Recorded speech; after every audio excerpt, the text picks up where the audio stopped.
Layla stands behind the heavy door. The sounds of the wedding are muffled. Music, laughter, the clinking of glasses. Her hands are shaking. She clenches them into fists to stop them. Her wavy black hair falls over her face.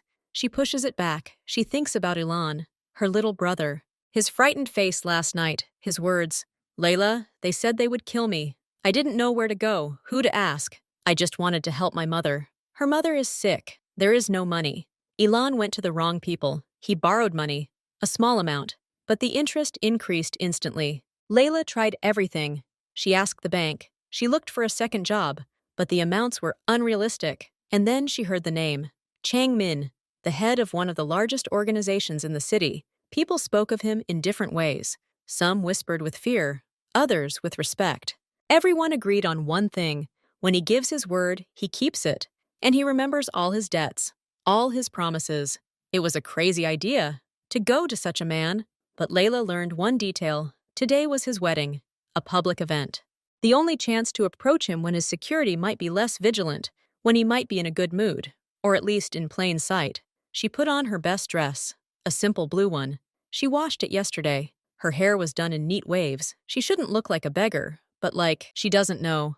Like someone who has the right to talk. Her heart is pounding so loudly, she's afraid someone will hear it through the door. She takes a deep breath, exhales. One thought runs through her head. For Elin, for Mom. Layla pushes the door. It's heavy, but it gives way. The hall dazzles her. Thousands of lights, crystal, gold. The air smells of expensive perfume and flowers. All the guests are in perfect suits and dresses. They sit at tables laden with food. He is the center of attention, Changmin. He stands next to a woman in a white dress, a bride. His light, almost golden hair is neatly styled. His posture is relaxed, yet powerful. Even here, he came with security. Two large men in black stand nearby, their eyes constantly scanning the room. Layla starts walking. She doesn't know where exactly, just forward toward him. Her legs feel like cotton wool. The whispers start immediately. They creep after her across the room like a wave. Who is this? What is she doing here? Look at her dress. The music gradually fades. The laughter dies down. Everyone looks at her. Layla feels hundreds of eyes boring into her back. She looks only at Changmin, his profile. He quietly says something to his bride and turns, hearing the growing silence. Their eyes meet. There's no fear in his eyes, only cold, instant calculation. He studies her in a split second. Her dress, her face, her posture. His eyebrows rise slightly, not in surprise, but in interest, as if she were an unfamiliar chess piece appearing on the board. The guards step forward, their faces tense. They're ready to grab her. Layla stops 2 steps away from him. The silence in the room is now absolute. She hears only the pounding of her heart in her ears. She extends her hand, not to shake. She takes his arm. Her fingers grip the expensive fabric of his jacket. He feels very firm beneath her. He doesn't flinch. He freezes. His body goes still as a rock. Shock finally appears in his eyes. A pure, uncontrollable reaction. No one has ever done this to him. Let's go, now! This concerns Ilan, Layla breathes. Her voice is quiet, but in the deathly silence, the words ring out clearly. She pronounces her brother's name like a password, like a key that she hopes will unlock something. She feels the muscles in his arm tense even more. He looks at her hand on his sleeve, then back at her face. His gaze becomes piercing. He's searching for a lie, a game, a provocation. 3 seconds pass. 5. An eternity. The bride looks at them, her mouth slightly open in astonishment. One of the guards takes a decisive step, his hand reaching out to Layla. Changmin shakes his head slightly, an almost invisible gesture. The guard stops dead in his tracks. Then Changmin slowly, very slowly, allows Layla to turn him around. He takes a step, walking with her. He doesn't resist. He simply walks, leaving behind his bride, his guests, his wedding. They walk back down the central aisle. Now Layla feels the gazes on her, full of shock, anger, curiosity. She doesn't look around. She looks straight at the exit. Her hand still holds his. She's afraid that if she lets go, he'll stop, and it will all be over. They emerge into an empty, cool corridor. The massive door closes behind them with a dull thud, abruptly cutting off the sounds of the hall coming to life. The silence in the hallway is deafening. Layla lets go of his hand. Her palm is damp. She takes a step back, inhaling the cold air. The first part worked. She got him out. Now she needs to talk. But before she can open her mouth, his hand shoots up. He doesn't hit her. He grabs her wrist. His grip is iron. Painful. He pulls her toward him so hard that she cries out in surprise. Layla thinks it's all over. He'll call security now, or do something worse. Her plan lasted only 2 minutes. She sees his face up close. His cold eyes now glow with a quiet, controlled anger. There's no panic in them. There's only a calculating, dangerous fire. "Who are you?" His voice is quiet, low. There's no shouting in it, but there's more menace in this calm than in any rage. Layla tries to pull her hand away, but it's no use. His fingers dig into her skin. She stops resisting. The strength drains from her legs. She simply looks at him. "You owe me," she breathes, her voice breaking. "Remember, Elon?" Her brother's name hangs in the air between them. Layla watches his face, searching for any reaction. Recognition? Anger? Indifference? At first, nothing. The same icy gaze. Then, deep in his eyes, something stirs. Not a memory. More like a connection of facts. He looks at her again, reassessing. He lets go of her wrist. Red marks remain on her skin. "Elon," he repeats. It's not a question. He simply says the name, tasting it. "You're his sister." Layla nods silently. She rubs her wrist. It burns. "He took money from my people," Changmin says. It's a statement of fact. "And he didn't return it on time." "He didn't know," Layla blurts out. "He just wanted to help. He's a child. The interest rates, they went up overnight. We can't." Changmin raises his hand. A gesture for silence. Layla falls silent. He takes a thin phone from his jacket's inside pocket. Nothing extra. He steps aside, still looking at her. He speaks only a few words into the receiver. Layla can't make them out. He puts the phone back. "Come on," he says, turning and walking down the hallway toward the service exit. He doesn't look back, doesn't check to see if she's coming. He's sure she'll follow. Layla hesitates for a second. Where? Why? But there is no other choice. She has come to him. Now she is at his mercy. She follows him, her shoes clicking softly on the stone floor. Outside, in the alley behind the building, a long black car is parked. Not a limousine, but very expensive. The driver is already holding the back door open. Changmin gets in. Layla stops in front of the door. "Sit down." His voice comes from the semi-darkness of the salon. This is not an invitation, it is an order. Layla climbs inside. The door closes quietly behind her. The interior smells of leather and something cool and clean. She presses herself against her door, trying to take up as little space as possible. Changmin sits opposite her, leaning back against the seat. He looks not at her, but out the dark glass separating them from the driver. The car starts moving smoothly. "To the warehouse on Pierce Street," Changmin tells the driver through the window. His voice is completely calm. The words fell like stones into the silence of the cabin. "Warehouse." Layla felt a cold wave of dread spread through her stomach. She'd expected anything. Angry questions, negotiations, maybe even help, if he remembered some old rule of honor. But not this. Not a warehouse. Images from crime shows pop into her head. Dark rooms, torture instruments, people taken away and never returned. She looks at Changmin. His face in the semi-darkness seems carved from marble. He is silent. He simply stares out the window at the flickering lights of the city. She braces herself for the worst. Her mind races. All she has in her purse is her phone, wallet, and keys. No weapons. Even if she did, she couldn't use them. She clenches her hands into fists in her lap. Her nails dig into her palms. The pain helps her focus. She thinks about Ilan. She did this for him. If something happens to her, will he at least be safe? No. She's become his only chance. If she disappears, the debt will remain. The car drives through an industrial area. The streetlights become fewer. The buildings are gloomy and abandoned. Layla sees a street name. They are approaching Pierce Street. They turn onto a dark, empty street. A large one-story building with boarded-up windows looms ahead. A warehouse. Layla freezes. Her breathing becomes rapid and shallow. The driver slows down as he heads towards the gate. And then Changmin speaks again, quietly but clearly. "Don't stop. Drive on.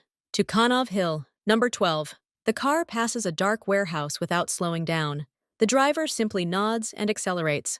They turn at the next intersection, driving away from this place. Layla looks at Changmin, confused. He doesn't look at her. He takes out his phone and quickly types something.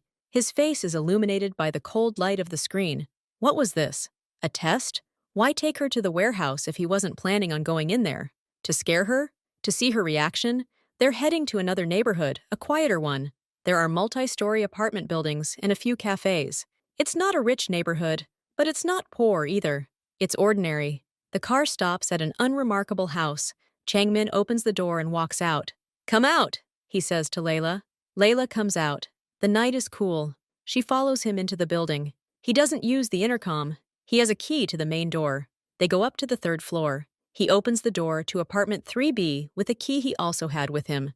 The interior smells of fresh paint and cleanliness. The apartment is empty. Completely empty. No furniture, no paintings, no curtains. Just white walls, a bare wooden floor, and a few recessed ceiling lights. A lone plastic chair lies on the floor. Changmin closes the door. The click of the lock echoes in the empty space. He turns to face her, shoving his hands into his pockets. He looks even more out of place here than he did at the wedding. His expensive suit contrasts sharply with the bare walls. "Tell me," he says. "Everything. From the beginning. Why did you come? What happened to Elon?" Layla stands in the middle of the empty room. Her voice is muffled, bouncing off the walls. She tells everything. Everything. Her mother's illness. Elon's despair. A small loan from a friend who turned out to be connected to Changmin's people. An avalanche of interest. Threats. A final ultimatum, which expired tomorrow morning. She speaks calmly, without hysteria. Just the facts. She shows him the threatening text messages on Elon's phone. She lists the amounts. Her voice trembles at times, but she forces herself to continue. Changmin listens. He doesn't interrupt. He doesn't ask questions. He just stands there and listens. His face is expressionless. He's like a computer downloading data. When she finishes, the room falls silent. He nods slowly, as if confirming something. Then he takes out his phone. He scrolls through his contacts, finds the right number, and calls. He lifts the phone to his ear. His eyes meet Layla's for a moment. "Jason," he says into the phone. His voice is even and businesslike. Layla freezes. Jason, that's the name. The name of the man who called Elon, the voice that threatened, the main debt collector in this story. Layla holds her breath. She hears a clicking sound on the line, then a male voice. He says something like, "Yes, boss?" Changmin puts the phone on speakerphone. Jason's voice becomes clearer. He sounds young, confident, and a little mocking. "Jason, case number DL447. Elon Walker," Changmin says, looking at Layla. There's a pause on the other end. Then Jason's voice, quick, almost obliging. "Oh yeah, boss. We're already sorting it out. The kid's been a bit slow with the payments. What do you want?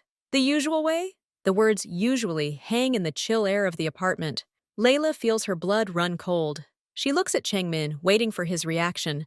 Changmin's expression doesn't change. "No. Suspend all actions.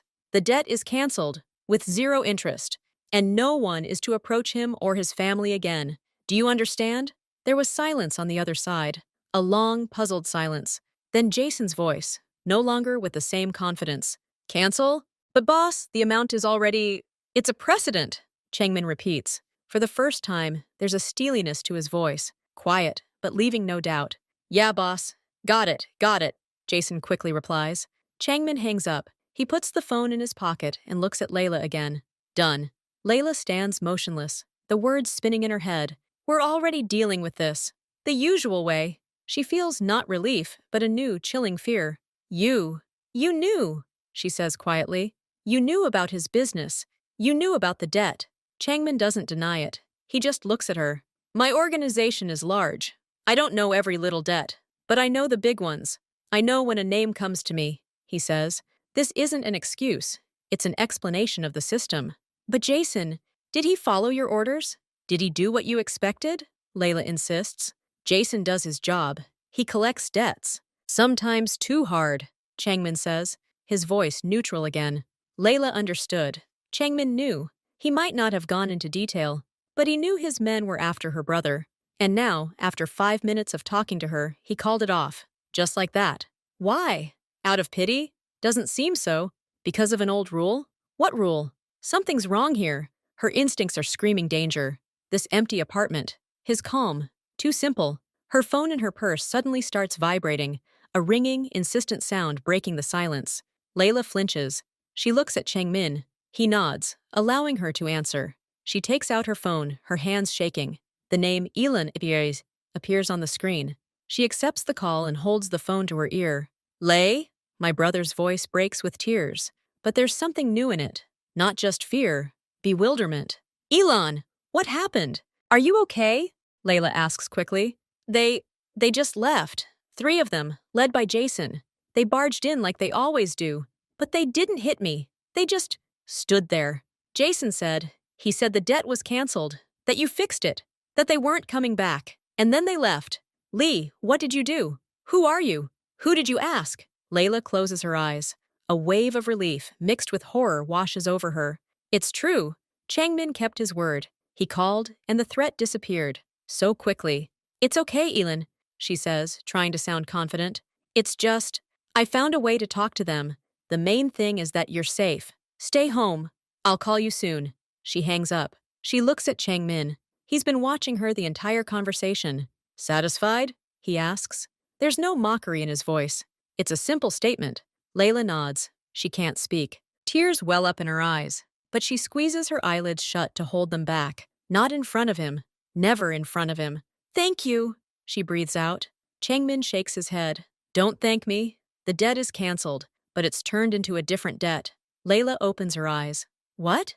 Now you owe me, Changmin says. He takes a step forward. He doesn't approach threateningly. He simply closes the distance in the empty room. I just went against one of my own. I undid his work. I created a weakness. There's a price to pay for that. I don't have any money, Layla says immediately. I've said everything. I know. I'm not asking for money. I'm asking for time. And a favor, he says. His eyes search her face, as if searching for something specific. You're brave. Stupid, but brave. You came to my wedding. You're taking a risk. I need people like that. For a while, what do you want me to do? Her voice sounds like a whisper. Work for me. 3 months. Simple work. In front of everyone. You'll be something like an assistant. You'll run small errands.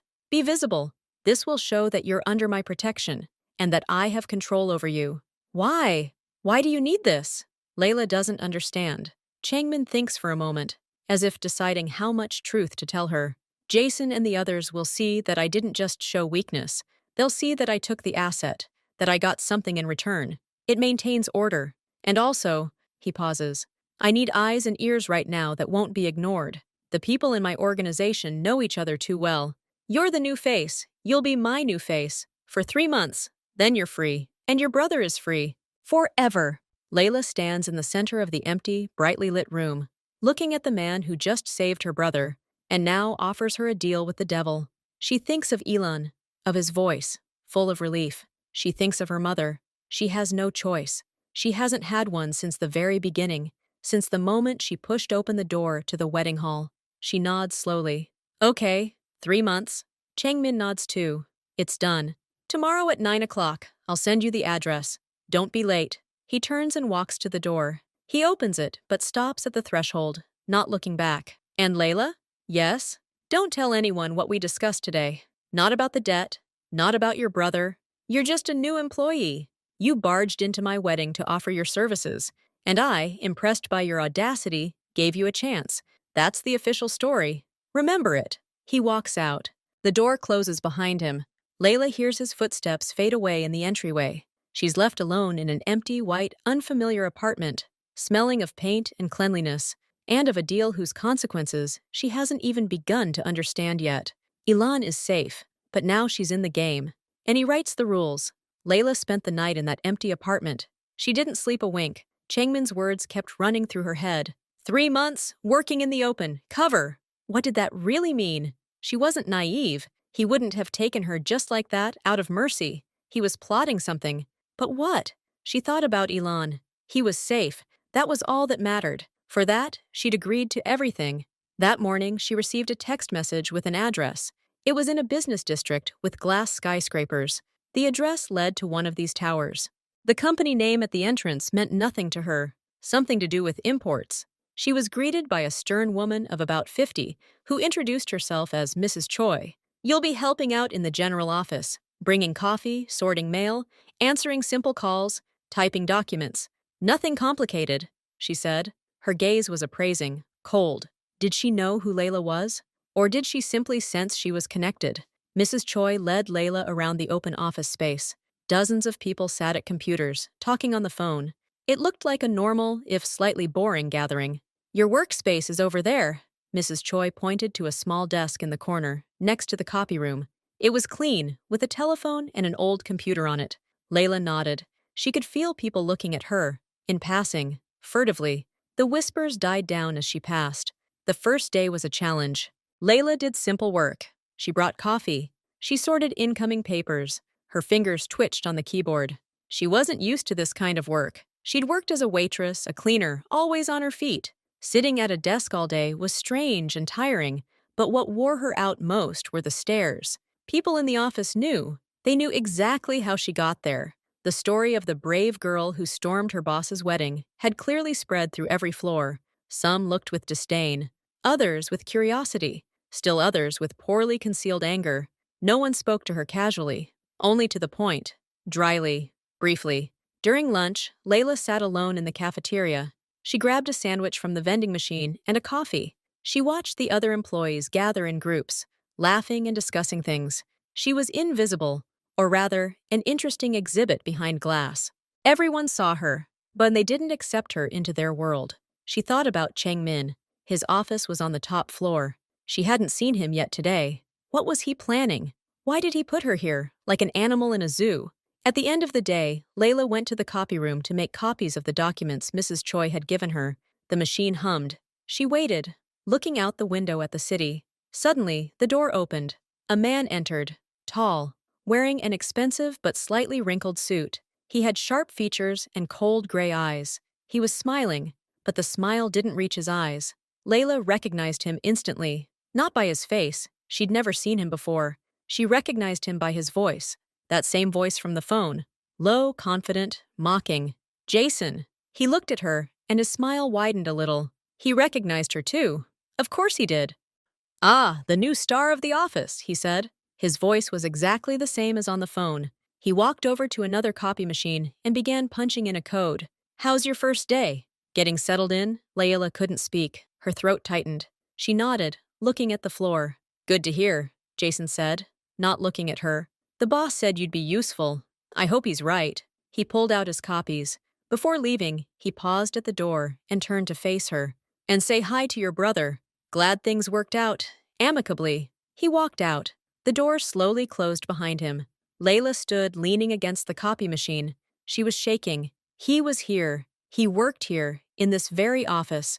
Calmly, confidently. He had threatened her brother. Lur, and now he was smiling in her face. And Chang Min knew. Chang Min had allowed it. The next day, Mrs.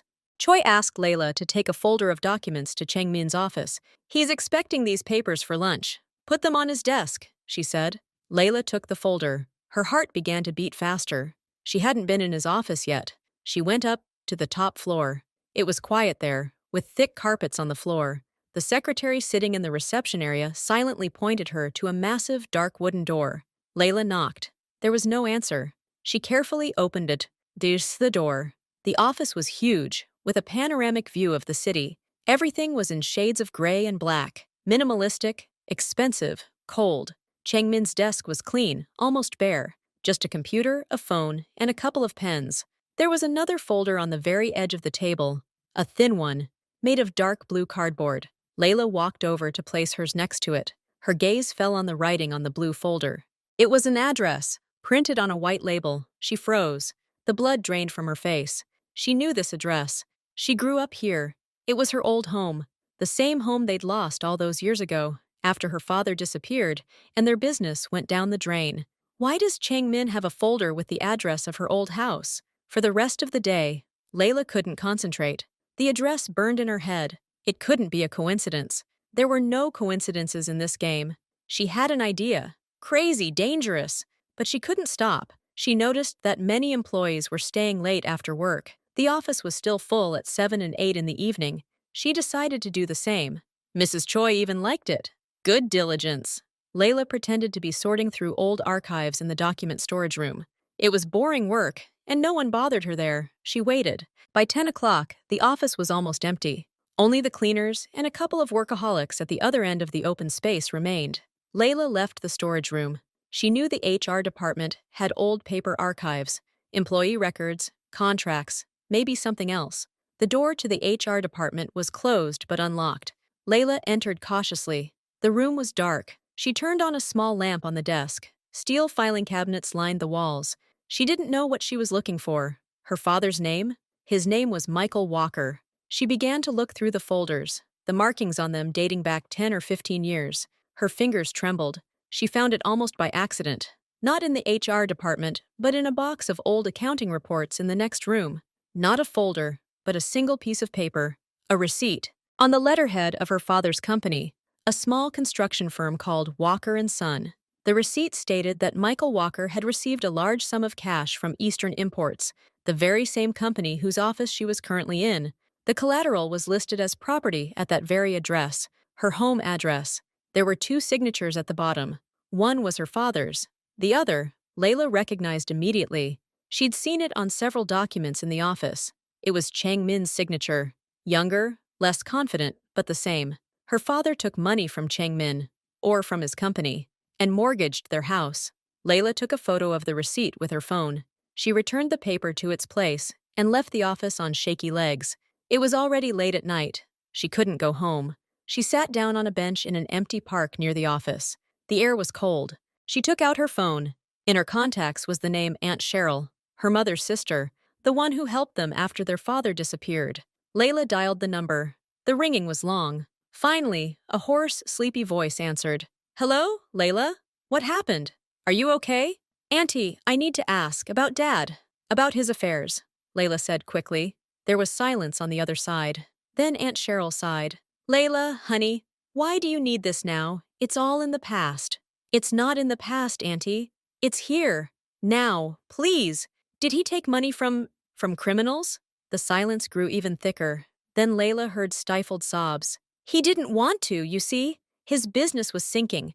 The banks wouldn't give him credit. And then one man, he offered to help. Quickly. No questions asked. Michael was desperate. He thought he'd pay it back quickly, fix everything." "Who was this man?" Layla asked, already knowing the answer. "I don't know his name. I know he was young but already influential. He had blonde hair. His people, they came later, when Michael couldn't get it back. They were cruel. They took the house. Everything. And then Michael, he just disappeared. He told your mother he'd find a way to make it all right. And then he left. And he never came back." Layla closed her eyes. The picture was taking shape. A terrible, disgusting picture. "Thank you, Auntie," she whispered, and hung up. Changmin. He was that man. He gave her father money. He took their house. And maybe he had something to do with his disappearance. And now she works for him. Or is he watching her, like he watched her father? The next morning, Layla was called into Changmin's office. She walked in, her legs feeling weak. He was sitting at his desk. He looked calm, even tired. A plain white envelope lay in front of him. "Layla, I have an assignment," he said, without looking at her. He pushed the envelope to the edge of the table. "I need to deliver this. The address is inside. Give it to me personally. No one else. Understood?" Layla walked over and picked up the envelope. It was thick and felt like it contained a stack of papers. "Money? Documents?" She nodded. "I see. Go ahead, and come back immediately after you're done." Layla left the office. The envelope burned in her hands. She sensed a trap. Everything inside her screamed danger. Why was he sending her, a newbie, on such an errand? Why not one of his trusted men? Wasn't that strange? She looked at the address on the piece of paper inside the envelope. It was a park on the outskirts of town, a specific bench by the pond. Layla took the subway. The envelope lay in her bag, weighing her down. She arrived at the park. It was a cool, cloudy morning. The pond was almost deserted. She found a bench. An elderly man in a simple jacket was sitting on it, feeding the ducks. He looked like an ordinary pensioner. Layla came over and sat down next to him. She didn't know what to say. The man turned his head. His eyes were intelligent and attentive. "Do you have something for me?" he asked quietly. Layla nodded and took an envelope out of her bag. She handed it to him. The man took the envelope without opening it. He tucked it into the inside pocket of his jacket. Then he looked at Layla. "Give this to Chang Min. Tell him, bird in a cage." Just those words. "Remember?" Layla looked at him, confused. "A bird in a cage? What does that mean?" "Just tell it, verbatim," the man said. He stood up, nodded to her, and walked slowly away without looking back. Layla sat on the bench. What was that? A code? A message? And who was this person? She felt like a pawn in a game whose rules she didn't know. She returned to the office late in the afternoon. She was supposed to go straight to Chengmin and deliver a message. But first, she stopped at her floor to drop off her bag. When she approached her workstation, she stopped dead in her tracks. Jason sat at her desk. He wasn't working on her computer. He was quickly and methodically searching through her desk drawers. He was flipping through papers, peering under folders, and feeling the sides of drawers. Layla froze a few steps away from him. He hadn't seen her yet. His face was focused, serious. He was looking for something. What? What could she have? And then it dawned on her. He wasn't just working for Changmin. Or maybe he was working for Changmin, but in his own way. He was testing her, looking for something that could compromise her or Changmin himself. Why was he doing this secretly? Layla took a step back. Around the corner of the shelving unit, she waited for her breathing to calm. Then she deliberately coughed loudly and stepped out from around the corner. Jason immediately straightened up, his usual smile appearing on his face. He closed the top drawer of his desk. "Ah, Layla! I was looking for paper clips. Didn't you have any?" he said casually. "No," Layla answered curtly. "You've dug through everything here. I doubt you'll find it." Their gazes met. For a moment, the mask on his face fell. She saw a cold, assessing glint in his eyes. Not friendliness, not mockery, but calculation, and perhaps a warning. "As you said, he said, and walked out, slowly whistling some melody. Layla walked to her desk. Everything had been moved. It was a clear violation, but who would she complain to? Changmin. Jason might be doing this with his tacit approval, or something was going on between them, something she didn't understand. Layla went up to Changmin's office. She knocked and entered. He was looking out the window. "I handed over the envelope," Layla said, "and a message. He said to tell me, 'Bird in a cage.'" Changmin turned slowly, his face expressionless. He nodded. "Okay." Layla didn't leave. She stood and looked at him. Doubt, fear, anger, all mixed together inside her. "What?" he asked. "You knew my father," Layla said, her voice louder than she'd intended. "Michael Walker. You gave him money. You took our house." Changmin's face changed. Not dramatically. It just froze. Every muscle tensed. His eyes became impenetrable, like ice. He was silent for a few seconds. "How do you know that?" His voice was quiet and dangerous. "It doesn't matter. Is it true?" Changmin rose from the table. He walked toward her. He was taller, and Layla felt the power radiating from him. Not a physical threat, but the pressure of authority. "Layla, listen carefully. Mind your own business. What happened back then is in the past. Your job is to work for 3 months and then leave. Forget about your father. Forget about the old stories. For your own good, and for your brother's good." "Are you threatening me?" she breathed.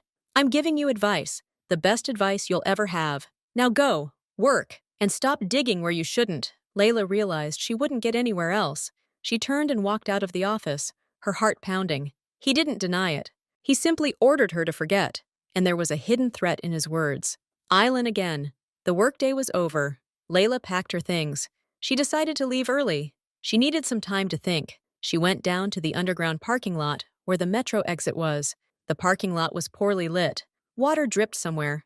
The echo of her footsteps resounded loudly between the concrete columns.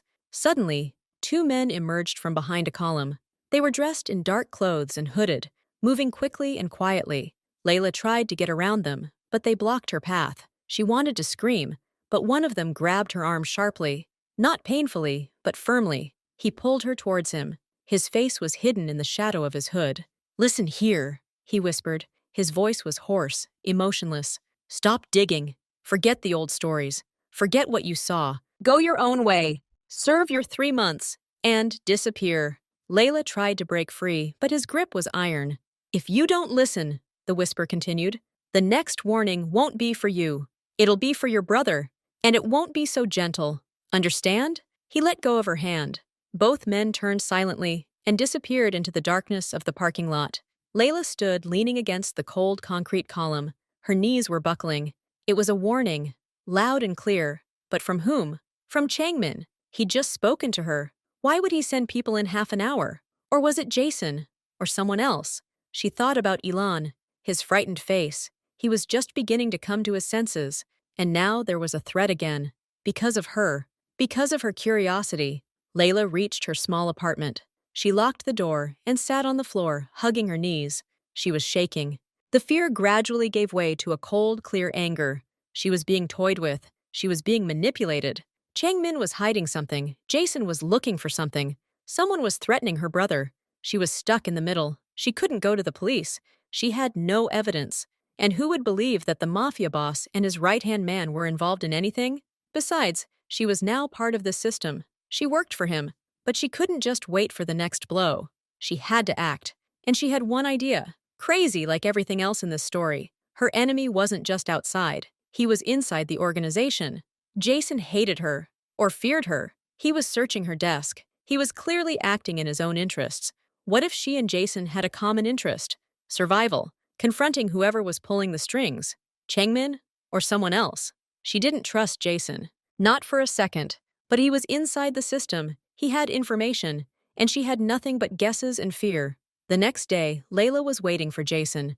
She knew he often smoked by the back door of the office after lunch. She approached him when he was alone. "We need to talk," she said quietly. Jason turned, blowing a smoke ring. His smile was venomous. "What, princess? Need more paper clips?" Elon next. The smile slowly faded from his face. His eyes narrowed. "And? Weren't these your people?" He laughed briefly, without humor. "If these were my men, your brother would have received his warning by now. I don't waste time on empty threats." Layla believed him. There was a strange sincerity in his voice. Malicious, but sincere. "Then whose?" she asked. Jason dropped his cigarette and crushed it under his heel. He looked at her appraisingly. "You've meddled in something that wasn't your business. You've dug too deep, and you've disturbed not only the old lion, but other predators as well." "What do you mean?" He paused, deciding how much to say. "Changmin isn't omnipotent. He has weaknesses. One big specific weakness, and it has to do with that wedding you stole him from." Layla froze. "What? You think he canceled your brother's debt because you're a big, brave girl?" Jason snorted.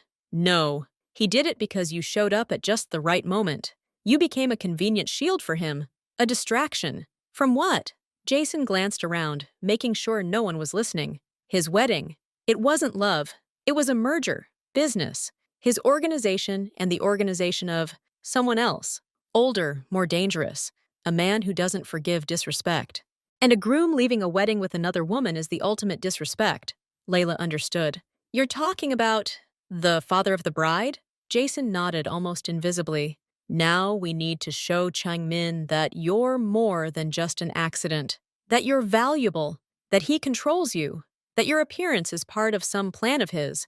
Otherwise, his partner, well, let's say he'll renegotiate the term of their agreement, and that will cost Changmin very, very dearly. Perhaps everyone." "And what does this mean for me?" Layla asked, although she already guessed. "That means you're trapped. Just like him. You have to play your part perfectly. And don't ask unnecessary questions.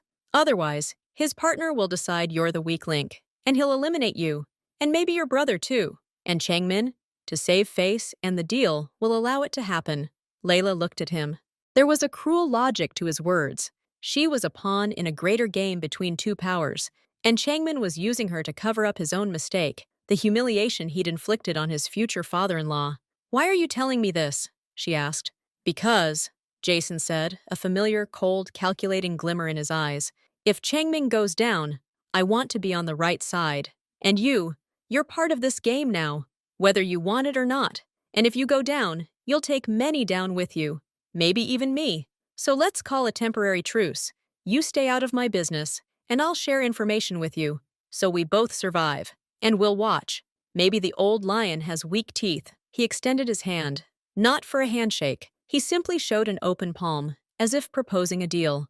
Layla looked at his hand. It was a deal with the tiger. But at least the tiger spoke to her directly. Unlike the lion, who remained silent and withdrew his claws.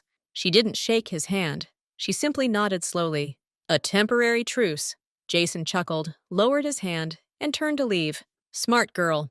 Now let's see how smart you are." The deal with Jason hung in the air. A heavy, unwritten agreement. Layla didn't trust him, but now she had no choice. She worked, pretending everything was normal, but her thoughts kept returning to his words. Wedding weakness. Father of the bride. You're a shield. A few days later, Jason slipped her a note. Today, 8 p.m. Address inside. Come alone. The address led to an old industrial area, almost abandoned. Layla hesitated. It could be a trap, but something told her it was more advantageous for Jason to have her on his side right now. She went. The neighborhood was deserted, dark buildings with broken windows. She found the address she needed, a former auto repair shop. The gate was ajar. She walked inside. The place smelled of dust, oil, and damp. Light filtered in from a small room in the corner. Jason stood there, examining something by the light of his phone's flashlight. "Close the gate," he said, without looking at her. Layla did as he said. She walked over. On the old workbench, covered in a layer of dust, lay a cardboard box. "What is this?" she asked. "Archives. Old, undigitized, things that should have been destroyed. But someone got lazy. I knew about this place. Sometimes they hide things here that shouldn't be found," Jason explained. He pulled a folder out of the box and opened it. "Look." He handed her several photographs. They were old, worn at the edges. They showed people at construction sites, wearing simple clothes, with serious expressions. And then Layla saw him. Young. His blonde hair was longer, his face less hard. But it was him. Changmin. He was 20, no more. He stood in a hard hat against the backdrop of an unfinished building. Layla was flipping through the photographs. Suddenly, her fingers froze on one photo. There were two people there, young Changmin and her father, Michael Walker. He was older than Changmin, smiling broadly, his arm around his shoulders. Changmin was smiling too, a real, open smile, the kind Layla had never seen on him. They were standing in front of the same unfinished building. A sign reading, "Walker and Son," was visible in the background. Layla turned the photograph over. On the back, in blue ink, was the year and the words, "With a partner," the beginning of a long journey. Her hands began to tremble. The air in the studio grew thick and heavy. She looked again at the faces in the photo. Her father looked at Changmin with trust, with comradely warmth. They looked like friends, like partners. "Partner," she whispered.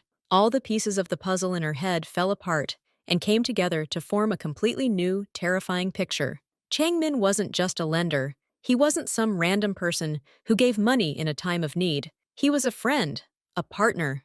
They started out together. Her father trusted him. So when things went bad, my father turned for help not to a faceless mafia boss, but to an old friend.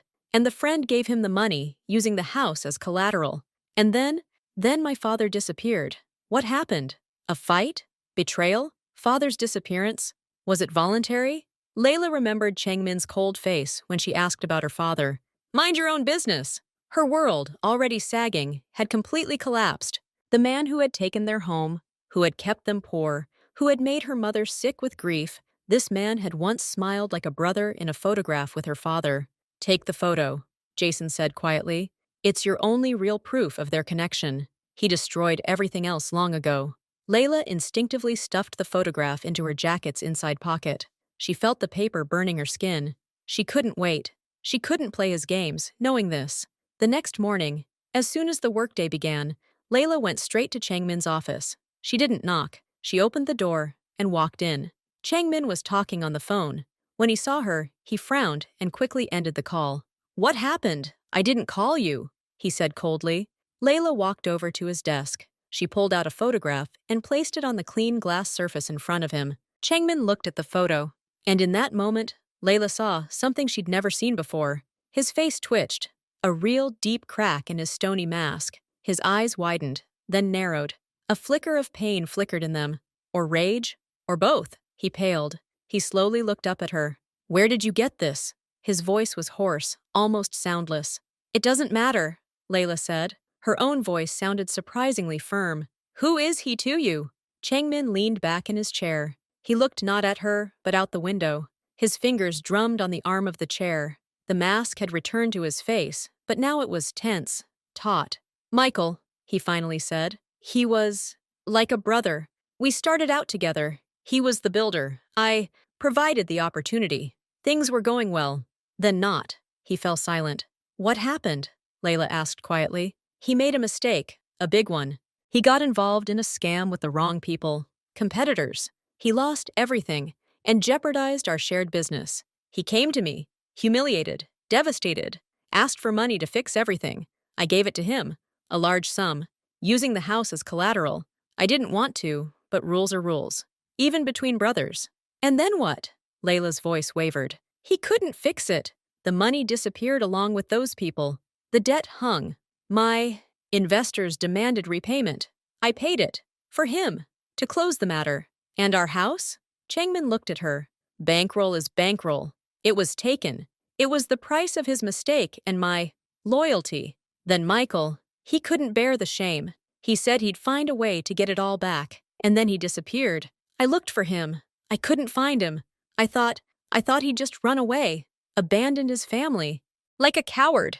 Layla listened, and her heart was torn apart. With anger at her father, who had ruined everything. With pity for him, and with an incredible, all-consuming hatred for the man in front of her. He spoke like a brother, yet took his brother's house. He spoke of loyalty, yet allowed his friend's family to sink into poverty. Why didn't you help us later? Mom? Us? She asked, her voice dripping with all her childhood pain. Changmin looked out the window again. Helping is a weakness in my world. It would reveal my attachments, vulnerabilities. It would put both you and me at risk. The best defense is distance. Oblivion. Layla left the office feeling like her soul had been turned inside out. His story sounded plausible, tragic, but something didn't add up. His first reaction to the photo was shock, almost panic. Not grief for an old friend, but fear of exposure. She sat at her desk all day, but didn't work. She searched the internet, old newspaper archives, her father's name, the name of his company, and she found it. A short article in a local newspaper from that year. Entrepreneur Michael Walker has been reported missing. Police are investigating all leads. And then, almost in passing, the article mentioned, according to sources, shortly before his disappearance, Walker had a conflict over property matters with businessman Victor Khan. Layla froze. Victor Khan. She'd heard the name before. In passing, in office conversations, mentioned in whispers. He was Changmin's main rival. A legend, an old and ruthless wolf. The very one with whom Changmin's wedding was supposed to seal the alliance. And then it dawned on her. Her father had gotten involved in a scam with the wrong people. With competitors. With Victor Han? Changmin had said he'd paid off her father's debt to his investors.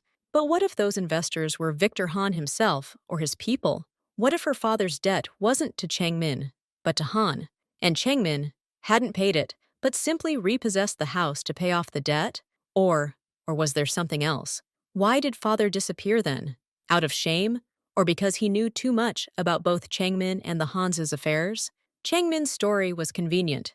It portrayed him as a stern, but ultimately noble savior who had paid his debt. But the truth, hidden in the old newspaper article, pointed to something darker and more complex. The next day, the office was unusually bustling. Changmin gathered all the key employees, including Layla and Jason, in a large conference room.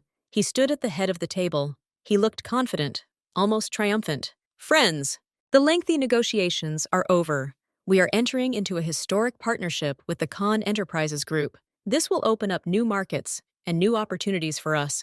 In honor of this, a gala dinner will be held tomorrow evening for all department heads and key employees. Attendance is required. The room erupted in polite applause and smiles. Everyone looked pleased. Everyone except Jason. He sat there, stone-faced, and Layla saw him exchange a quick glance with a couple of the other managers. There was no joy in their eyes. There was wariness. After the meeting, Jason whispered to Layla as he passed, "Trap, come back tonight, at the old place." In the abandoned workshop, Jason was blunt. This isn't a celebration. This is a purge. Han doesn't trust Changmin after the wedding disaster. He demands proof of loyalty. Changmin needs to give him a scapegoat, someone to pin old sins and failures on, to seal the deal with blood. Who? Layla asked, already guessing. You, or me, or both of us. You're the perfect candidate. Alien, untrustworthy. You already disgraced him at the wedding. The wedding with Khan's daughter fell through because of you. You can be accused of espionage, of stealing information, of anything. And me, I can be accused of excessive cruelty, of breaking the rules. We're getting in the way of big business. Layla felt an icy chill. What to do? Run, before it's too late. They'll have tomorrow night. Everyone will be at dinner, distracted. This is a window. It's narrow, but it's there. Layla returned home late. Her phone vibrated, a message from Elin. Lay, there's a strange car parked across the street for 3 days now. Yesterday, some guy came up to me and asked how my sister was doing at her new job. I'm scared. Layla broke out in a cold sweat. They were already watching Ilan. They were preparing a strike, not a warning, a real strike, to pin her down, or to punish Changmin by taking what they thought was dear to him, her brother. The window was even narrower than Jason thought. She didn't have it until tomorrow evening. She had it now. She dialed Ilan. Gather the essentials. Just documents, money, one change of clothes. I'll be at the house in half an hour. We're leaving. She threw her passport, some money, and that very photo into her bag. She put on dark, discreet clothes. She had to get to Ilan, take him, and disappear. Find a way to leave the city, far away. She left the house and almost ran to the metro. She needed to cross the city. She got off at the station, near her old neighborhood. It was already dark. She walked quickly along the familiar streets, constantly glancing back. There was their house, old, dilapidated. She saw a black SUV parked in the shade of the trees. Layla walked around the back of the house. She and Ilan had a signal. The light in his window would blink 3 times if everything was clear. The window was dark. Her heart sank. She approached the door cautiously. It was ajar. Layla entered the dark hallway. Ilan? She called quietly. A single table lamp was burning in the living room, and on the sofa, with his back to it, sat a man.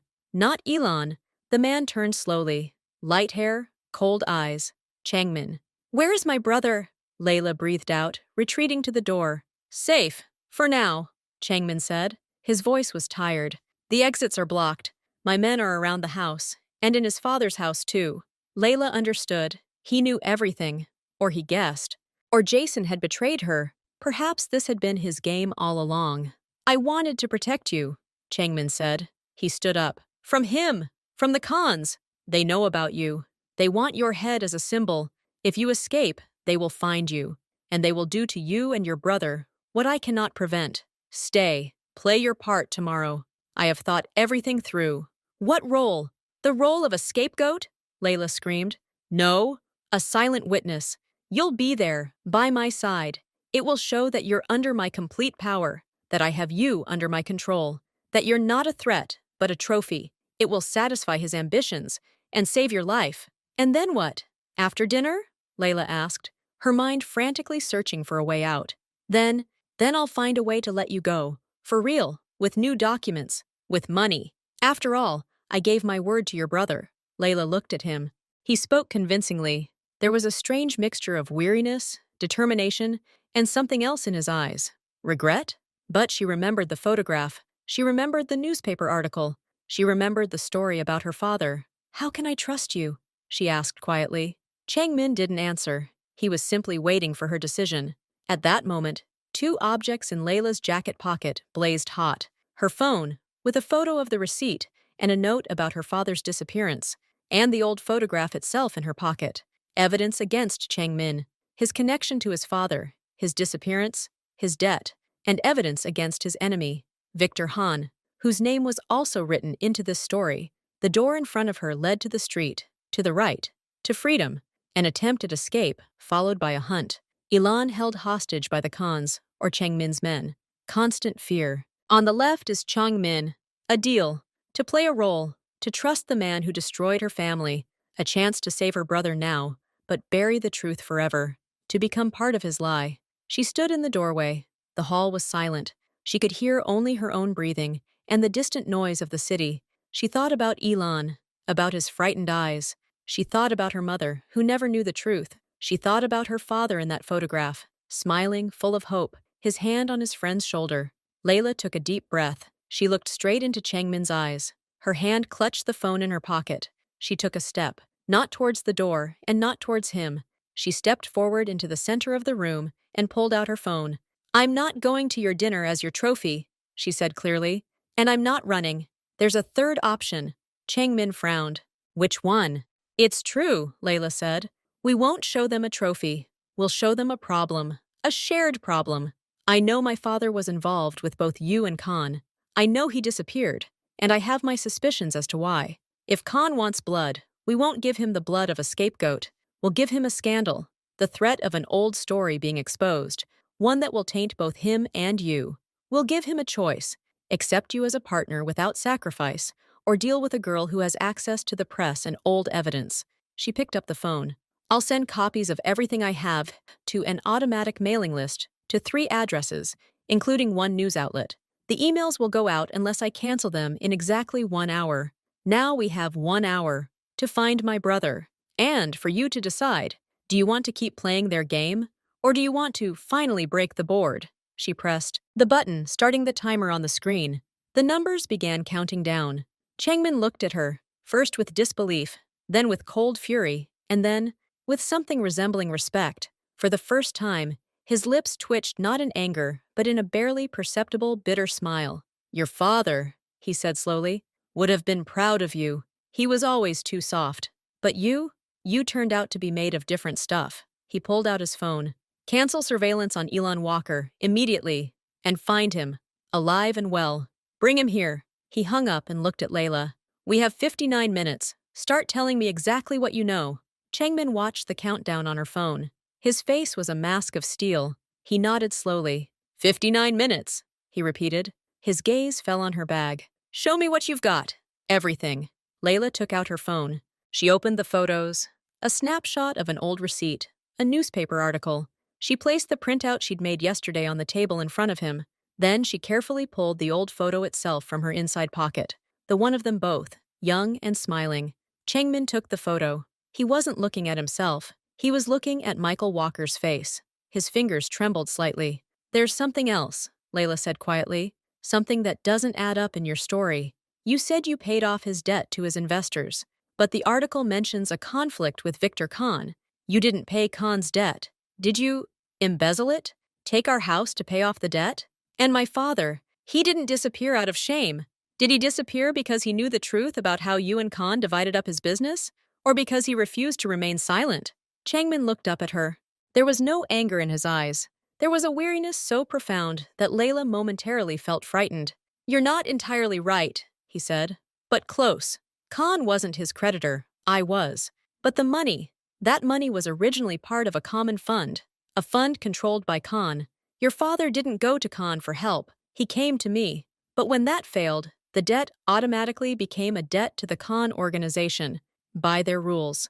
I couldn't simply pay it off. I could only buy the asset, the house, from them, to settle the matter and save Michael from their collection methods.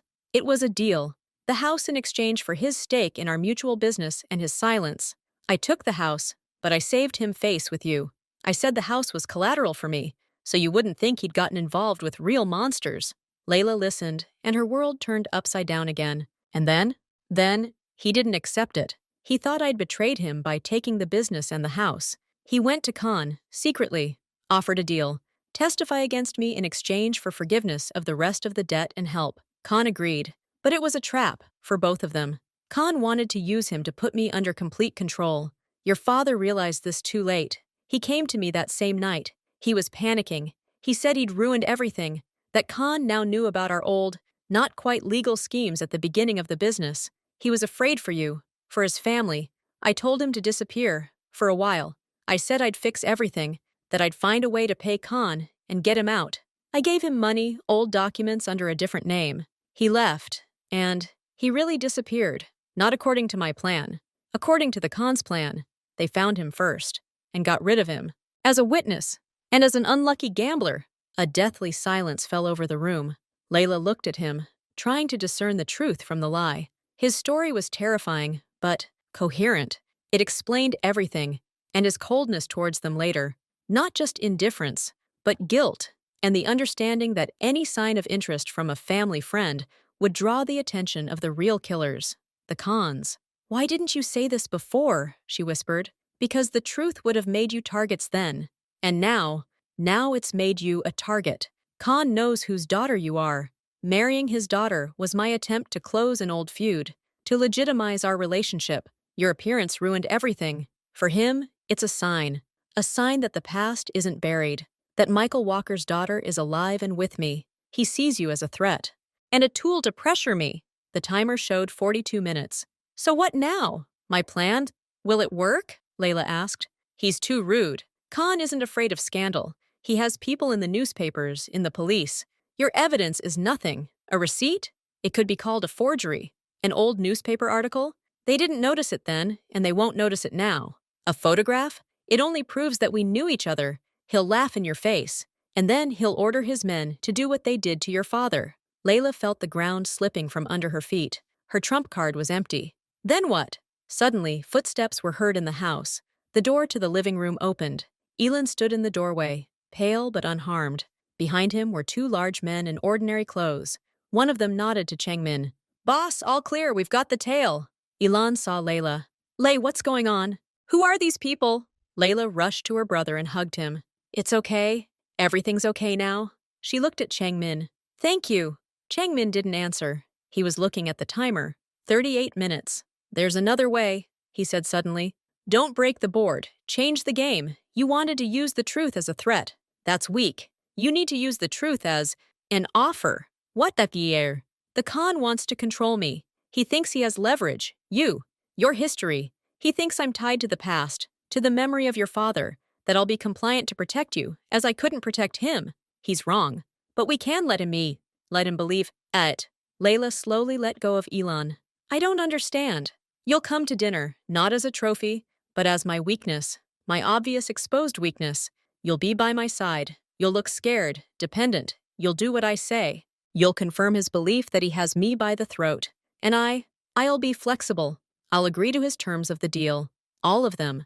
But why? Because there's one clause in this deal, one that's very important to him, the transfer of one of my most profitable, yet most criminal business streams under the direct control of his people, the very same stream through which your father's money once flowed, where all the old, undigitized archives are still stored, where you can find real, irrefutable evidence not only of my old cases, but of Kanov's own, including, perhaps, leads leading to the disappearance of Michael Walker. Layla froze. "You want to set him up? Give him a business with dirt on him?" "I want to give him a rope and watch him unwind it. When his people get involved in this business, they'll start to dominate it. They'll upset the delicate balance. They'll attract attention, internal and perhaps external. And you'll have a role. You, as the offended daughter, who has motives against me, could unwittingly, through the vested power-hungry Jason, give the Khan's caring people a hint about where to look for the most interesting files in this pile, so they'll find them faster." It was a brilliant and incredibly dangerous plan. Changmin played four-dimensional chess, risking everything. What will happen to Ilan and me next? When Han gets what he wants? While he's busy with his new business and dealing with sudden problems, you'll have a window of opportunity. I'll keep my word. New documents, new lives away from here. But for that, you must play your part perfectly. Today and tomorrow, you must make him believe that you're my weak spot, and that through you, he can put endless pressure on me. The timer showed 25 minutes. What if he doesn't believe me? What if he decides to immediately eliminate the threat? Me? Changmin walked to the window and pulled back the curtain. His men stood outside in the shadows. He won't do it in front of everyone. And not right away. He needs to assert his power over me first. Publicly. Your humiliation, my compliance, that will be his moment of triumph. He'll taste victory. And then he'll want more. He'll put off the purge for later. And then he'll be preoccupied with other matters. Layla looked at her brother. Ilan didn't understand everything, but he saw the seriousness in her eyes. She was thinking about her father. He had become a bargaining chip in a game between two predators, and lost. Now it was her turn. She could refuse. Take her brother, and try to escape with those 20 minutes to spare. The chances were slim.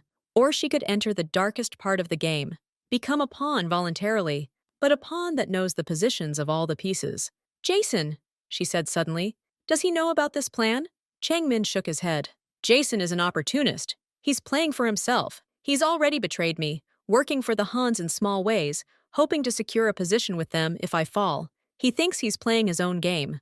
Let him think so. His role is to be your ally, a conduit through which the leak of the files will reach the Hans. That will make the story believable." Layla nodded. It all made terribly sense. And scary. "Okay," she said quietly. "I agree. But on one condition. Ilan leaves now, right now, with one of your men, someone you trust, to a safe place, outside the city. And he stays there until this is all over. I need to know he's safe so I can play my part." Changmin looked at her, then at Ilan. "Deal." He turned to one of his men. "Sonny, you take him, to the dacha. No contact except the emergency channel. Perimeter security. The man nodded. Ilan grabbed Layla's hand. Layla, I don't want to leave you. You have to, she said, looking him straight in the eyes. It's the only way you can help me. Please, trust me.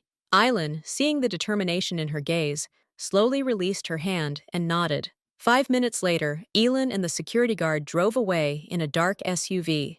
Layla stood in the doorway and watched them until the car's lights disappeared into the night. She returned to the living room. The timer showed 18 minutes. Cancel the newsletter, Changmin said. Layla picked up the phone. Her fingers hovered over the button. She looked at it. If this is a trap, if you betray me, then you'll have time to press the button a second before the end, he finished coldly. But this isn't a trap. This is the only chance for both of us. For you, to survive and gain freedom. For me, to break the Khan's grip once and for all, using their own greed. Your father was a pawn. You will be a queen. But for that, we must make a move. Layla took a deep breath. She canceled the newsletter. The timer stopped at 5:42 p.m. What now? She asked, lowering the phone.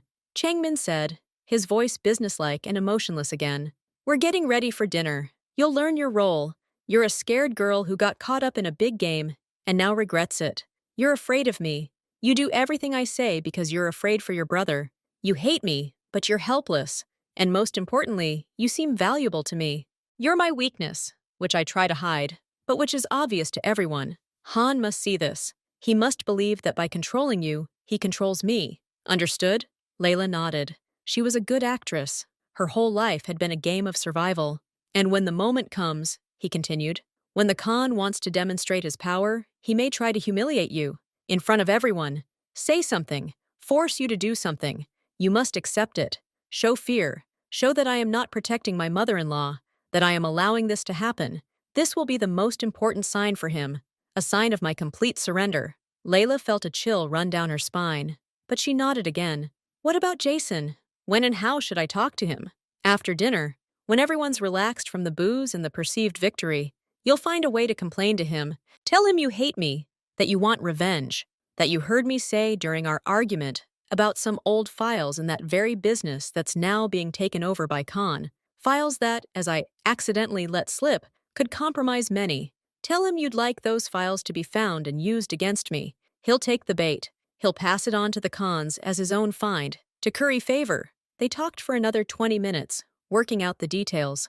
Layla felt like she was rehearsing for the most important and dangerous play of her life. Finally, Changmin looked at his watch. It's time. My men will take you to a safe house for the night. A personal stylist will pick you up in the morning. You should look vulnerable, but precious, like a treasure I'm afraid to lose. Layla packed her small bag. Before leaving, she paused. One last thing. Why did you even start all this? With me? You could have just handed me over to the Khans and kept the deal. Changmin stood by the window, his silhouette silhouetted against the city lights. Because I'm tired, he said so quietly she could barely hear him. Tired of their grasp, tired of this game. And because Michael was my brother, and I let him die. I won't save him, but maybe I can save his children, or at least give them a chance at revenge on those who did this. Now go. Layla stepped outside. The cold air stung her face. A dark car was waiting for her. She climbed into the back seat. The car pulled away, taking her away from the old house, from the past, into the thick of the storm. She stared out the dark window at the flickering lights. The fear was still there, clenching her throat. But now something else had joined it. A cold, sharp determination. Tomorrow she would take the stage. And not only her life would depend on her performance, but also the future of the man who had ruined her childhood. The irony of fate was bitter, but it was her truth and her chance.